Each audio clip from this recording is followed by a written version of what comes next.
If we were asked for the primary visual image of the Christian faith, I suspect most of us would answer with the cross. And certainly, the centrality of Jesus' death and resurrection in the Christian story makes it a powerful reminder of what the gospel is and who we Christians are. However, when the cross is our only image, we tend to fixate on ideas of sacrifice, of sin, of atonement in the midst of violence. Another image that is central to the Christian story is that of the table. Obviously, we connect images of the table with our celebration of communion, the Eucharist, but it is much richer than that. For starters, the table is one of the primary places where we encounter Jesus in the Gospels. Table fellowship spoke of hospitality and welcome, reconciliation between people, and a sharing of status from the host with the guests.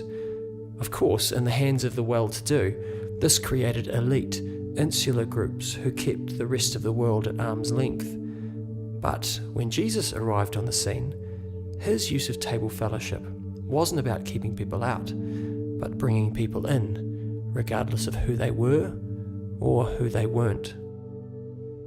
Jesus breaks open and shares his own status as child of God with those he eats and fellowships with. He ends up teaching us all to pray not to his Father, but to our Father.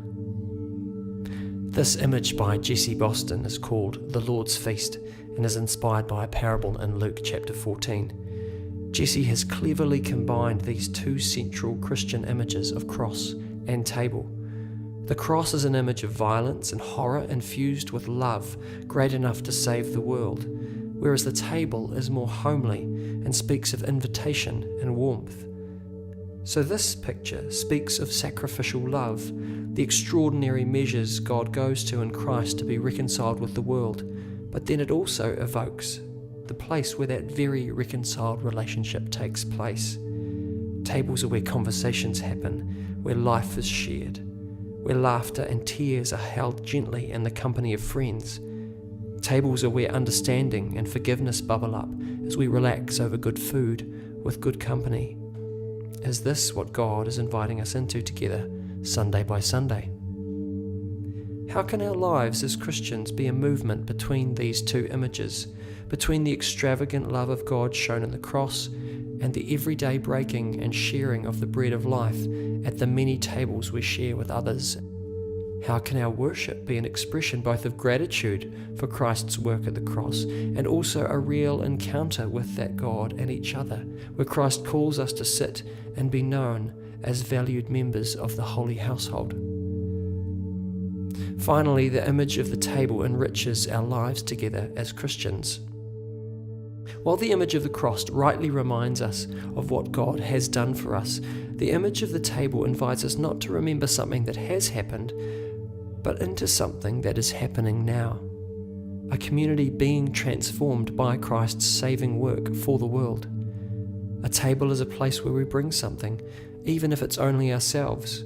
For as honoured guests, this has tremendous value to a host that longs for our company.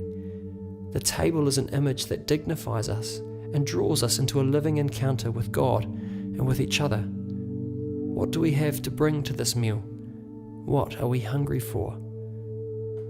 Perhaps you'd like to reflect a little longer. As you do, here's a song by Margaret Benton called Come to the Table. Both the image and the song are part of the Illustrated Gospel Project, and you can find them at illustratedgospel.org.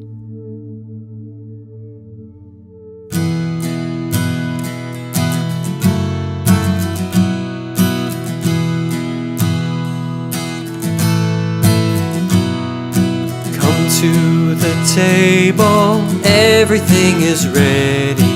Come to the table, Christ is calling you.